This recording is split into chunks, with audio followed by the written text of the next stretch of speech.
Ito ang mainit na balita na siyang dapat malaman ng taong bayan at tila usap-usapan ngayon sa mundo ng social media. Kahit anong pilit mong pagtakpan ang iyong sarili para lang maging malinis ka sa mata ng taong bayan, ay hindi mo pa rin talaga mapipigilan ang paglabas ng buong katotohanan. Ito ang sigaw ng marami sa ating mga kababayan sa mundo ng social media matapos na aksidente umanong nilaglag ni Ping Lacson si Pangulong Marcos Jr., kung saan tila sinubukan nga nitong pagtakpan ang di umano'y mga kabulastugan na nangyari ngayon sa loob ng palasyo matapos nga ang nakakagimbal na pagbubunyag ng dating kongresistang si Saldico patungkol sa maanumalyang insertions at flood control scandal, kung saan ay pinangalanan nga nito si Pangulong Bongbong Marcos, Romualdez, Bersamin at Pangandaman. Ayon pa nga sa umano'y kumpirmadong balita source online, si Ping ang nagpatotoo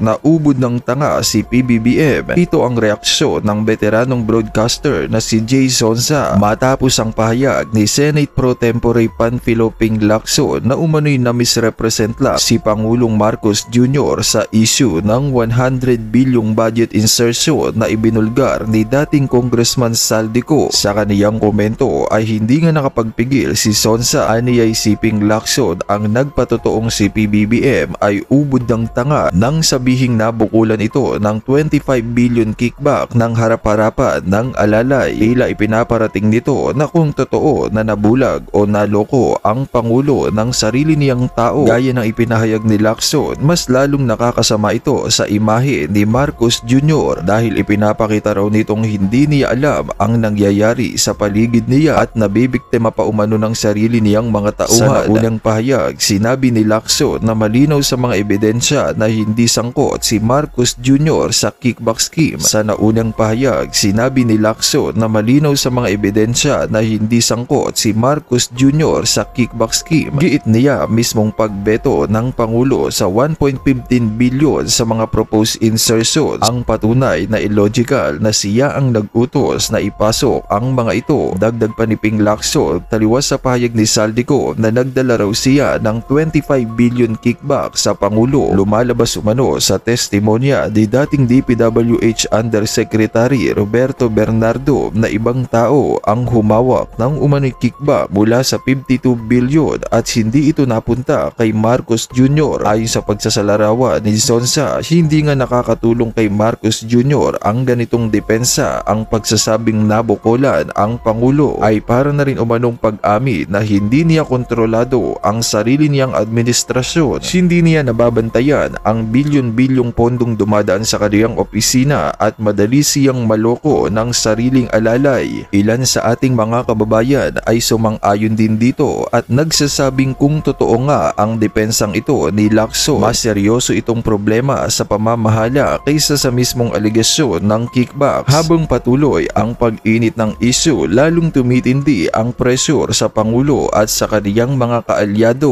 upang harapin ang mga tanong na kung nabukulan nga ba si Marcos Jr., sino ang nagbulsa at bakit hindi niya ito agad nalaman. Para sa bupang detalye ng balita, narito't panoorin natin ang full video. Ano proyekto nito? Di ba? Pinagmamalaki mo yung ICI, Claire. Di sabihin mo sa amin, ito, bagong-bago lang, 2023 lang. Naging kontraktor. 200 million na agad ang proyekto. Bigla kang yaman, anak ng teteng. Ano ka, anak ng Marcos? Di ba? Ilocos Norte pa. Baka mamaya, kasalanan na naman yan ni Tatay Digong. Mga animal kayo. Ba't hindi nyo patunayan kung ano ang naging proyekto nito? Bakit siya nagkaroon ng ganong karaming proyekto? Ganong kalaking proyekto? At ano ay papakita ninyo? Halimbawa, sa Davao, may nakita kayong bridge, di ba? Napilit ninanakaw ni Bongbong Marcos. Inamin niya dyan mismo. Magnanakaw si Bongbong. Ang laki ng ninakaw niya, isang malaking tulay. Isipin nyo, pati tulay ninanakaw ni Bongbong Marcos. Ganyan po kaganid yang si Bongbong Marcos. Pati hindi naman dapat sa kanya, ninanakaw niya. Pati credits, ninanakaw niya. Ganyan kakapalang mukha niyan. Panahon pa ni Sara yan yung tulay dyan. Ang ipagmalaki nyo dyan sa Ilocos Norte. Matagal na kayo dyan eh. Anong proyekto we want to see? Dapat alam nyo sa ating mga manunood, sa inyong mga Pilipino, kalampagin natin. Pakita na ng pakita ang Davao ng development nila, ng infrastructure ng Davao. Davao City. Ang Ilocos Norte, ano ipapakita nyo? Windmill. Sige nga. It's about time, kalampagin natin tong gobyernong animal na ito. Ano mapagmamalaki nyo sa Ilocos Norte? Mga kontraktor na katulad nito? 2022 nang i-appoint ni Pangulong Marcos si Cadiz sa pwesto. Isang buwan matapos ito maupo bilang presidente. Kita mo, pagkaupo, in-appoint agad si Cadiz. Hindi lang yan. Tapos sila tubong Ilocos Norte. Matatanda ang naging parte rin ito ng President's Legislative Team noong nagtatrabaho pa ito sa Senado. Ayan, di ba? So matagal na itong kasama ni Bongbong Marcos. Tapos, taga Ilocos Norte. So, hindi pwede makalusot si Bongbong Marcos na kung ito ay may anomalya ng kalokohan, huwag mong sabihin Bongbong Marcos, di mo na naman alam. Parang yung kay Saldico, 3 taong kayo nagnanakawan dyan. Hindi mo rin alam. Bongbong, anong alam mo bukod sa marijuana? Anong alam mo bukod sa cocaine? Kaya ako'y nagtatanong lang. Kasi tropa mo tong mga to dati na eh. Nagkaroon ng anomalya. Ngayon nag-resign. Pero malamang ito katulad nung kay E.S. Bersamin. Pinag-resign. Ganyan naman ang style eh. Para ano, dumistansya. Teka muna, wala kaming alam dyan. Yan ang style ni Bongbong Marcos. Hugas kamay. O, mag-resign ka, alis ka dyan. Nabuking ka eh. Dudungis ako sa'yo, alis ka. So para malinis tingnan si Bongbong Marcos, ginagawa niya ang kailangan niyang gawin. Fall guy ka eh. So hindi kita kukonsintihin. Ganun po ang optics na gustong palabasin ni Bongbong Marcos. Pero lahat namang mangyan, sino naglagay? Siya. Saan may proyekto? Sa Ilocos Norte. Kailan niya pakakilala? Dati pa, senador pa ka. Nasa kanya na yan. Nakikita nyo kung paano gumawa ng tropa? Huwag mong sabihin, halimbawa ako, lahat ng tropa ko adik. Gabi-gabi kami lumalabas, kasama ko pa nagtatrabaho, tao ko pa. Sasabihin ko sa iyo, hindi ako adik, maniniwala ka? Pag nahuli ng pulis, didistansya lang ako. Huwag nga tayo maglukuhan, Bongbong. At tinapnoon ni Senador Amy Marcos para hawakan ang legal affairs ng Ilocos Norte noong gobernador pa si Amy. Saka pa, Amy. We do not know what basis, if any, the Ombudsman would have to conduct its investigation. But certainly, as it is right now, as it stands, we're just waiting if there would be any complaint that would be filed. Everything is based on allegations so far. Unang idinawit si Cadiz. So, based on allegations. Kaya lang may record po yan eh. Diba? Kaya nga si Lacson, diba? Yung dalawa, napilitang ipaamin ni Lacson. Inamin niya, pero hindi daw alam ni Bongbong Marcos. Naalala niyo yung dalawa? Kasi nasa record. Hindi nila pwedeng itanggi. They have to admit it. Ang i-deny lang nila, hindi nakakarating kay Bongbong Marcos. Ginamit lang yung pangalan ni Bongbong Marcos. Yun yung style. Same thing dito. Ganyan ang gagawin. Hindi namin alam yan. Siya lang ang gumalaw dyan. Tagal mong kasama, hindi mo alam. Sa flood control scandal, niresign Congressman Zaldico bilang bagman umano ni Pangulong Marcos. Pero walang direktang komento ang DOJ dito. Nauna nang sinabi nito na walang involvement si Cadiz sa mga nagiging investigasyon ng ahensya sa flood control scandal. Alam nyo, simple lang yan. Hindi nila didiinan to si Cadiz. Okay? Because it's public knowledge, tao to ni Bongbong Marcos. At imposible na hindi involved dito si Bongbong Marcos. Siguro to the very least, tanga nga lang siya talaga. Pero I don't believe that. Hindi ako naniniwala that. Kasabot to si Bongbong Marcos sa sinasabi ni Saldico na hindi naman nila pwedeng itanggi kasi may record eh, kaya nga pinagre-resign. Pero walang kaso, hindi, sabi nga din ng di ba DOJ, hindi pati ombudsman, hindi pala silang kasi accusation pa lang, di ba? Hindi nila didiinan. Kasi pag diniinan mo yung mga kasamahan ni Bongbong Marcos, pag yan napikon, ikakanta siya. Tingnan nyo ngayon, di ba? Asa na etong sa DPWH? Nakatakas. Umalis. Naniniwala ba kayong nakatakas yun? Hindi, pinatakas yun. Di ba? Si Saldico, feeling nyo talagang gusto nilang pabalikin? Hindi nila pababalikin. Pag nakabalik yan dito, ididiin yan si Saldico sa korte, itong si Bongbong. So same thing dito. Yan ang style nila. Kunwari lang resign, tas tahimik ka na, alis ka muna, pahinga ka, punta ka sa ibang bansa, relax ka lang doon. Pero hindi ka namin didiinan. Sino didiinan namin? Si Bato, si Bongo, si Cheese, si Diskaya. Yan, yung mga yan. Diba? Alam naman natin kung saan silang didiin eh. Ay, sinabi na nga, pati asawa niya, tsaka yung bayaw niya eh. May nag-iimbestiga ba doon sa kapatid ni Lisa? Yung bayaw niya, yung kapatid ng asawa niyang si Martin, may nag-iimbestiga ba? Wala, hindi nila didiinan yan. Pakitang-kita lang, tao lang yan sa optics lang nila sa media, kunwari ginagawa yung trabaho, pero hindi. Hindi po nila ayanin yan. Next po tayo. Ito, pag-usapan natin kung kailan ililibing tong ICI. Ito pala siguro yung sinasabi ni Bongbong Marcos na maraming makukulong bago magpasko. Parang maunang mailibing itong ICI bago magpasko. Pag-usapan natin. Posibleng hindi na magtagal pa ang Independent Commission on Infrastructure o ICI ayon sa Ombudsman. Pero ang sabi ng Executive Director ng ICI, mananatili ang komisyon hanggang makumpleto ang mandato nito o hanggang hindi binubuwag ng Pangulo. Nakatutok si Maki Pulido. Nakakahigit 2 buwan pa lang mula nang maitatag ang Independent Commission for Infrastructure pero posibleng di na yan magtagal, ayon kay Ombudsman Jesus Crispin Remulla. Sa loob kasi ng 1 hanggang 2 buwan, posibleng i-turn over na ng komisyon ang nasimulang investigasyon sa Office of the Ombudsman. Kasi hindi naman pwedeng forever ang ICI. Yeah. At itong susunod na taon ay marami tayong kukunin mga batang abogado na siyang magmamana ng mga problema na pinakailangan ayusin natin sa ating bayan. Natin naman palusot. Okay. Titingnan po natin, 2 buwan pa lang ang ICI. Tapos, kanina, kahit kahapon, na-discuss na rin natin na iba ang sagot ni Claire Castro patungkol dito sa malapit na ang katapusan ng ICI. Hindi diretso. Alam nyo naman si Claire Castro, matapang yan sumagot pagka kahit nga fake news, sinasagot niyan. Pero pagdating doon sa ICI, alanganin siya. Ngayon, si Boying naman, hindi naman daw pwedeng forever ang ICI. Dito pa lang nakikita natin na naghahanap sila ng graceful exit. Kasi nga, nag-resign na si Singson. Si Magalong at the-get go, ayaw na. Diba? Tapos susunod pa si Asurin. Di umano. So, and wala hindi epektibo talaga.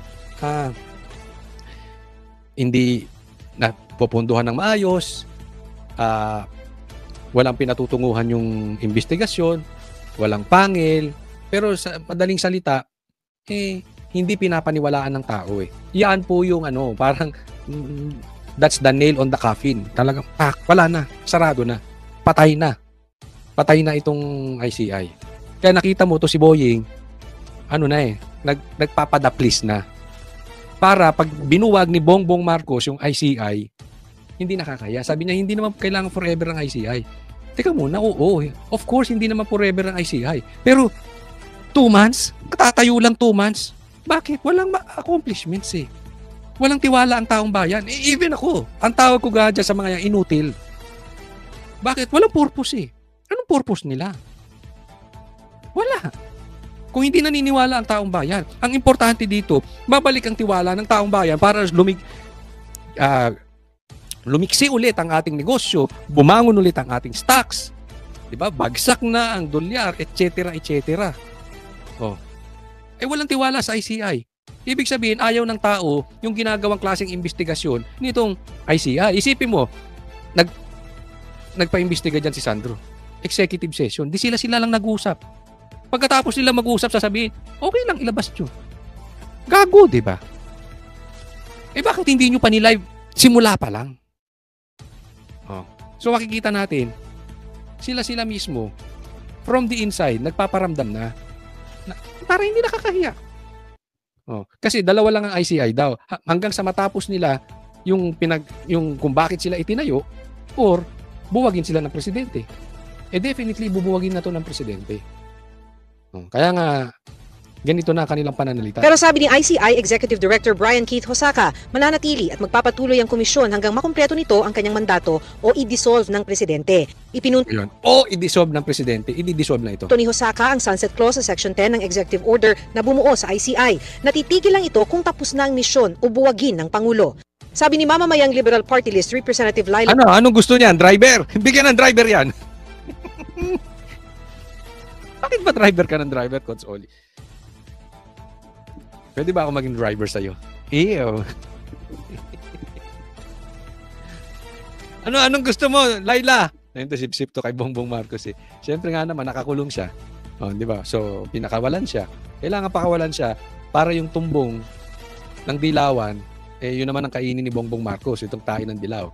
Para mapakain niya rin ng tae niya, yung dilaw. So, nagkakainan sila ng tae, di ba? Kasi sinukan na nila, kinain na nila yan, isa't isa eh. Yung kinakain nila. O ano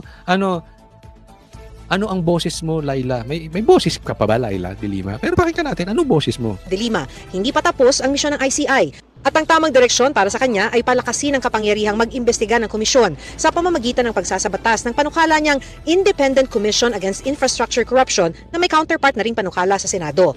Mas makapangyarihan yan at tiyak na popondohan kung isabatas, di tulad ng limitadong kapangyarihan ng ICI. Mali ka dyan, Laila. Okay? So, limitado daw ang ICI. Kailangan isabatas yan nang sa ganoon may pondo. Okay? Magkaroon ng pangil ang ICI, makakapag-imbestiga na maayos. Ako hindi ako naniniwala doon. Kasi yan, presidente rin na nagtayo eh. Di ba? Oh. Paano kung ang presidente magnanakaw? Paano niya imbestigahan? Paano kung anak ng presidente magnanakaw? Paano niya imbestigahan?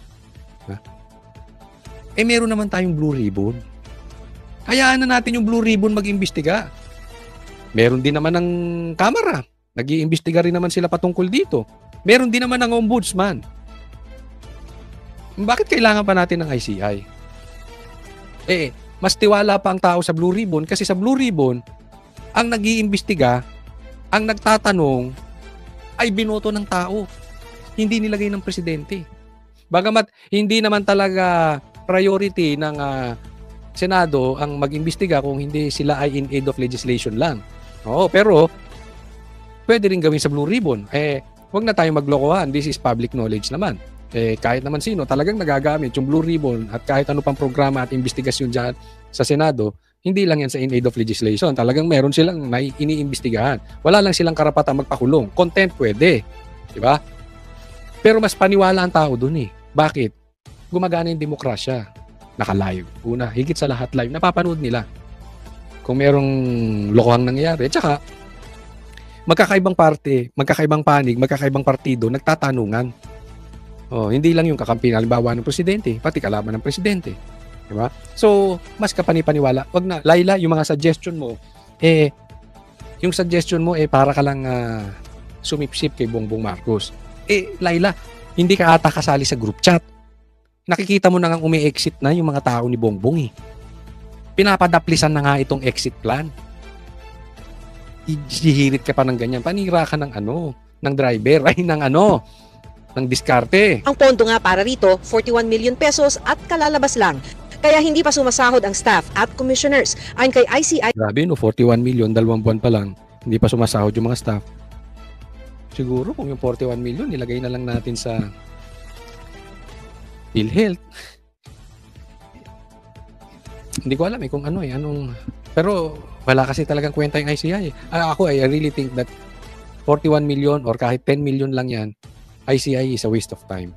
It's a waste of money. Special Advisor Rodolfo Azurin. Kaya ilang buwan ng kanya-kanyang bunot sa sariling bulsa mga opisyal para gumulong ang kanilang investigasyon. At kahit pa nakapag-refer naman sila ng mga kaso sa Ombudsman, nahamper din yung performance kasi nga unang-una is we can only contribute so much out of our resources and then we can only hire people based doon sa mga expectations na kasi hindi namin alam kung gaano ba kalaki yung budget na ibibigay sa amin. Kaya nga kung ako sa iyo, sir, mag-resign ka na.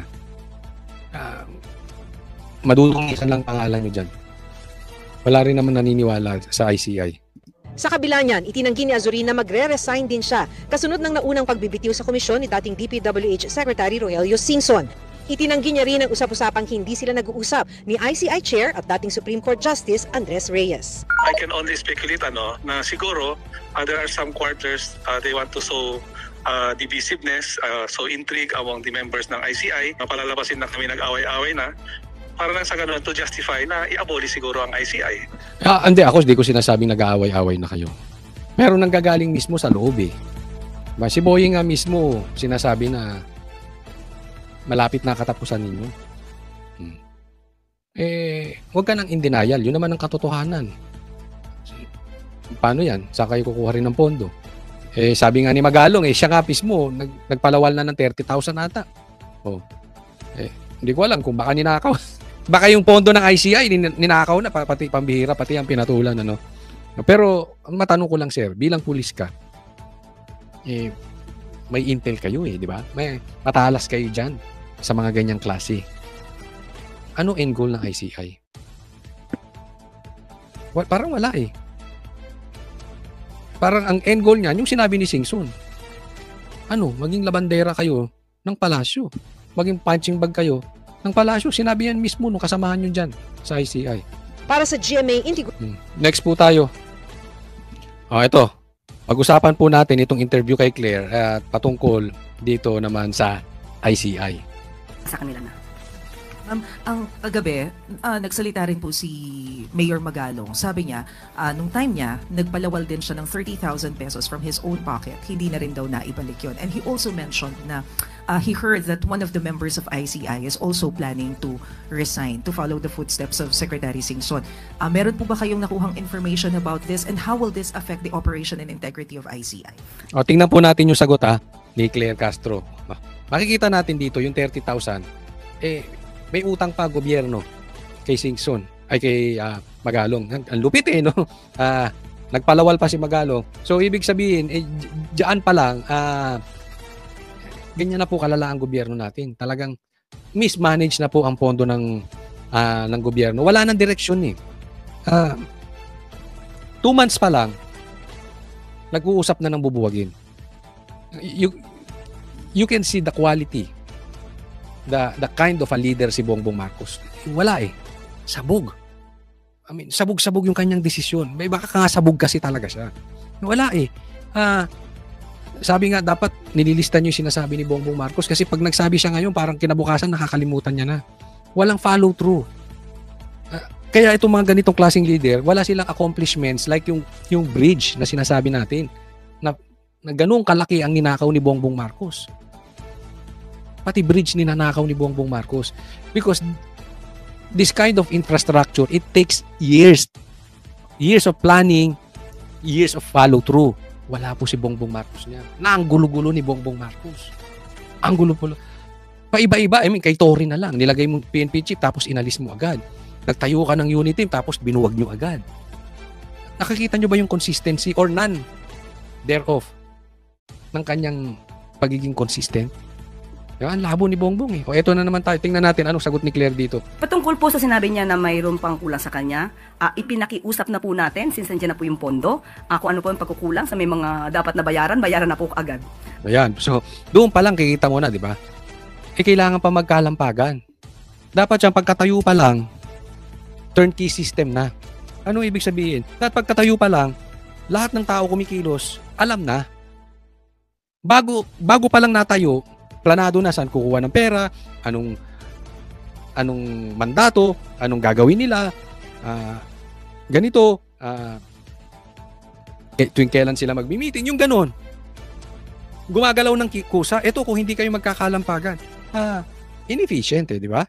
Yung next question. At hindi po naman nagkulang ang Pangulo dahil lahat po ng kailangan ng ICI, lahat ng maibibigay na tulong po na manggagaling po sa Pangulo, iyan po ay ibinibigay. Paano binibigay? Tingnan nyo nung nuknukan ng sinungaling to. Nag-aabono na nga yung mga investigador mismo ni hindi nga nila alam kung saan sila kukuha ng lawyer, ni hindi nga nila alam kung saan sila kukuha ng empleyado. Ang sinabi mo, lahat naman ng obligasyon ng Pangulo, lahat naman ng kailangan ng ICI ay naibibigay. Past tense, nangyari na, naibibigay. Hindi po naibibigay. Fake news ka talaga, Claire. Nagre-reklamo na nga, kaya nga nagsisi-resign. Ang gulo-gulo ng ICI mismo. Paano magsusolusyon ng ICI sa labas? From the inside, ang gulo-gulo na nga. Tapos dumating daw yung pondong 40 million. Ngayon pa lang. Para kayong kumpanya na hindi nagbabayad sa empleyado, lalayasan talaga kayo. Tapos ang gagamitin mong term, lahat ng pangailangan ng empleyado na ibibigay? Tanga ka ba? At patungkol po kung sino po yung magre-resign, siguro mas maganda po siya na po yung kanyang, siya na po ang inyong tanungin. Siya naman po ang nagbigay ng information. Ang dami na nagre-resign, di ba? Okay, tinanggi naman ni Asuri na siya yung magre-resign. Pero let's see. Of course, tatanggi nila yan. Ganun din naman yung kay Singson, di ba? Natuloy din yung resignation. Yung iba ayaw paniwalaan, pero natuloy din. No? Ano mangyayari dito sa ICI na yan? Wala na. Kung kayo man, tatanggapin nyo ba yan? Saan sila? Lalong-lalo na pag ikaw mag-iimbestiga dyan, kailangan matino kang tao. Kasi kung maglalagay lang sila dyan ng hindi matino, hindi rin paniniwalaan ng tao. Pero pag naglagay ka naman dyan ng matino, mauuwi lang sa resignation. Bakit? Nakikita nila may pinagtatakpan eh. Gaya ng sabi ni Singson, bakit ko sisirain ang sarili ko at ang pamilya ko para sa Malacanang? Bibitaw talaga. Yan ang kalagayan. Kaya tapusin nyo na yung ICI na yan. Walang silbi yan. Next po tayo. Ito nakita ko sa Facebook at basahin natin. Ito po ay sinabi ni Justice Amy Lazaro Javier, Supreme Court Associate Justice. Tama na ang palusot. Tama na ang maling direksyon ng pondo at prioridad. Ay, salamat. Supreme Court! Nagising kayo. Sana lang medyo mabilis. Kasi sinampa rin sa Supreme Court itong patungkol kay PRRD.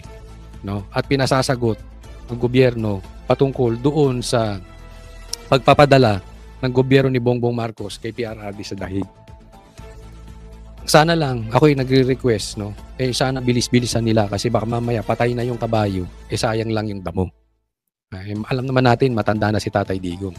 At the same time, kailangan na namin ng tulong ng Supreme Court. No? Malala na po ang pang-aabuso ng gobyernong ito. Wala na kaming malapitan. Yung AFP naman, napakatahimik. Parang tanggap na nila na may adik na presidente. Tanggap na nila na ninanakawan. Tingnan nyo naman to sila Brown. Ninanakawan na lang tayo sa flood control. So sila ay nananatiling tahimik. Hindi man lang nila tanongin kung talagang kamusta na ang health ng presidente. Yan naman ay nakalagay sa konstitusyon. Dapat ay nagiging bukas sa AFP ng kalusugan ng Pangulo. Siya ay adik. Sabi mismo ng kapatid. So dapat pinapakita ni Bongbong Marcos, pinapakita niya sa AFP na siya ay hindi adik. Pero walang ginagawa ang AFP. So kami humihingi na ng tulong sa Supreme Court. Ito sabi niya, hindi mananatiling nakaupo lamang ang hukuman. Salamat naman. Finally, habang ang bayan ay naghahanap at humihiyaw sa amin ng tulong. Exactly. Talaga wala na eh. Kasi po sagad na ang Pilipino. Hindi na nila malaman kung saan sila lalapit. Ultimo yung Pinklawan. Nagpapagamit na kay Bongbong Marcos. Wala na tayong malapitan. Lahat po politiko. Lahat po politika na ang pinasok. Wala nang tumatayo, naninindigan. Tumatayo man ang mga maka-Duterte. Kaya lang, yung mga nakaupong maka-Duterte ay minority. Kakaunti lang. Marami pong maka-Duterte, mga ordinaryong Pilipino katulad namin. Pero yung mga nakaupo, minority po. Wala rin silang magawa. Kita nyo naman siguro kung paano hinijack yung Blue Ribbon. Diba? Ultimo yung ombudsman. Ano nga asahan natin sa ganyan? Kami nananalig na lang sa paninindigan ng Supreme Court. Lalo na't inatasan kami ng konstitusyon bilang nag-iisang matatag na tanggulan ng karapatan ng mga mamamayan. Kayo at saka AFP. Pero kalimutan muna natin ang AFP. Mukhang magtatagal silang bingi. Dito na lang muna tayo sa Supreme Court. Maraming salamat, Justice Javier. Sana ay magpatuloy po kayo at sana yung sinasabi ninyo mangyari. Hindi kami magiging bingi sa kanilang hinaing, hindi kami magiging bulag sa kanilang kalagayan, at lalong hindi kami magiging manhid sa kanilang paghihirap. Hirap na po. Itong mga ito ay matatalino. Ako'y naniniwala na alam nila kung ano talaga ang tunay na nangyayari sa Pilipinas. Kasi ito na lang po ang maaasahan natin eh. Dahil minsan may mga abogado rin na bias eh. Ang Supreme Court, Sabi ng konstitusyon, dapat sila ay nasa gitna. Kung ikaw ay nasa gitna, hindi mo maitatanggi na we have the worst government right now. We have the worst ghost projects right now. We have the worst flood control projects right now. We have the worst corruption right now. We have the worst drug addiction right now. Ang laki po ng problema. Ito po ang pinakamahirap na kalagayan ng Pilipinas. We have the worst investors right now. Yung stock exchange, bagsak po. We have the worst dollar to peso exchange rate. Peso to dollar. Di ba? Bagsak po ang peso natin. And I believe these people are intelligent. They know it all. They can see beyond doon sa optics. Kita nila yan eh. Hindi ka naman magiging basta-basta associate justice ng wala kang laman ulo. These are lawyers not like yung the likes of Claire Castro. Hindi, iba po ito, malalayo po ito. These are not the lawyers like Gadon. No? So, sana nga, unang-una sa lahat ay maibalik sana si PRRD. Kung kinakailangan managot siya dito sa ating bansa. Paharapin siya sa korte. Kung may ebidensya laban sa kanya, sige, ikulong. Kung wala, pakawalan. Pero dito litisin sa ating bansa. And saklolo po. Sana makita nyo rin yung kalusugan ng ating presidente. Alam ko ay saklaw nyo rin ito. No? May pamamaraan patungkol sa kalagayan ng ating liderato.